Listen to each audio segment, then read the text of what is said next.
Bonjour Renaud. Bonjour Alix. Alors on démarre avec la lutte contre le coronavirus. Après l'intérieur du pays, les choses se normalisent progressivement à Abidjan.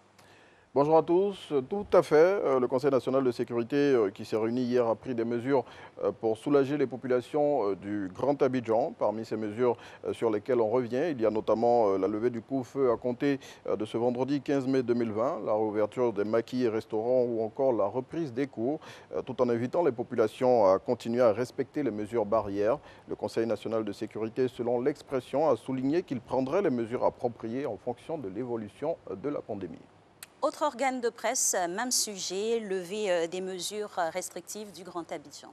Oui, les populations du Grand Abidjan peuvent pousser un ouf de soulagement. C'est ce qu'indique le quotidien Le Matin avec cette une. La Covid-19 contenue, la vie reprend. Selon le confrère, au regard des bons résultats obtenus grâce au plan de riposte mis en place par le gouvernement ivoirien, le Conseil national de sécurité a levé les restrictions imposées depuis plusieurs semaines aux populations du Grand Abidjan. À en croire le confrère, avec la levée de ces mesures, la vie peut reprendre à Abidjan. Tout doucement et progressivement, il faut continuer la lutte. D'ailleurs, la surveillance sera renforcée aux différents points de sortie du Grand Abidjan. Tout à fait. Et à ce sujet, Soir Info révèle ce qui va se passer désormais au corridor et à l'intérieur du pays pour le dépistage des voyageurs qui seront nombreux à rejoindre les villes de l'intérieur du pays après la levée de certaines restrictions dans ces zones. À lire aussi dans Soir Info de ce jour, le président Alassane Ouattara libère le Grand Abidjan, mais sous condition ou encore reprise des cours dans 10 jours, des directeurs d'école inquiets. Chose que leur installation était pertinente, les centres de dépistage de la Covid-19 sont de plus en plus bondés et fréquentés par les populations. Tout à fait. Les 6 centres d'accueil et de dépistage du district d'Abidjan enregistrent de fortes fréquentations depuis quelques jours. Selon l'État qui a réalisé un reportage dans ces structures sanitaires, les nombreux demandeurs de tests de coronavirus qui les fréquentent sont confrontés à de grosses galères et plus inquiétant, les mesures barrières sont ignorées. Et l'affaire un journaliste séquestré à la MACA, le ministère de la Justice se saisit du dossier.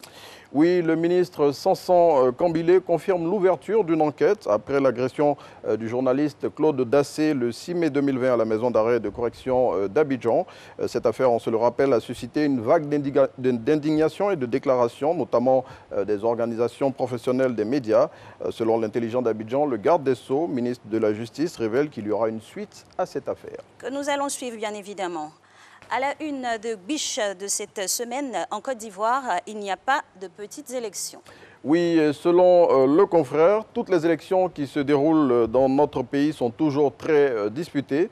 Pour nous en donner un bel exemple, il propose cette image sur laquelle on voit 2 dames dont les rejetants sont candidats à l'élection de chef de leur classe se battent, mais vraiment avec hargne. Et autre exemple que cite le confrère, l'élection du président de la Fédération ivoirienne de football qui doit se tenir bientôt. À ce sujet, Biche lance, dans un langage typiquement ivoirien, simple élection à la FIF, il y a Gbangban et la présidentielle, ça sera comment? On a envie d'ajouter qu'il faut tout simplement dépassionner et plutôt argumenter. On referme la revue de presse avec un chiffre porteur d'espoir. Oui, 1 059 000, c'est le nombre de personnes guéries de la Covid-19. Selon l'Organisation mondiale de la santé qui donne cette information, c'est plus de 4,4 millions de personnes qui sont touchées par la pandémie dans le monde. Et voilà, on vous remercie.